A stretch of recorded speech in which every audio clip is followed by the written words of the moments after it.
বিয়ের আগে নিজেদেরকে পবিত্র করে নিয়ে না, যদি অপবিত্র জীবনেও থাকেন বিয়ের আগেই নিজেকে পবিত্র করে নিয়ে। কারণ অনেকে দেখা যায় প্রেম করে নিজেরাই কাজী অফিসে গিয়ে বিয়ে করে ফেলছেন, এটার সাথে আমি একমত না।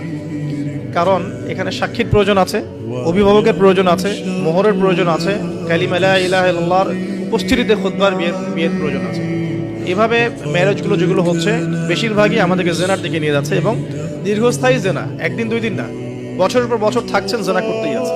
একটা পয়েন্টস মিস করেছি, একটু টাচ করে দিই, যে বিয়ের আগে নিজেদেরকে পবিত্র করে নিয়ে নাকি, যদি অপবিত্র জীবনেও থাকেন বিয়ের আগেই নিজেকে পবিত্র করে নিয়ে। কারণ এটাই স্বাভাবিক যে একজন পবিত্র সত্তা আরেকজন পবিত্র সত্তাকে পাবে, এটাই স্বাভাবিক। অপবিত্রতা পবিত্রতা কখনো একসাথে হয় না, যদি একসাথে হয়ে যায় তখন বিশ্বযুদ্ধ লেগে যাবে আর কি। কথা বুঝতে পারছেন?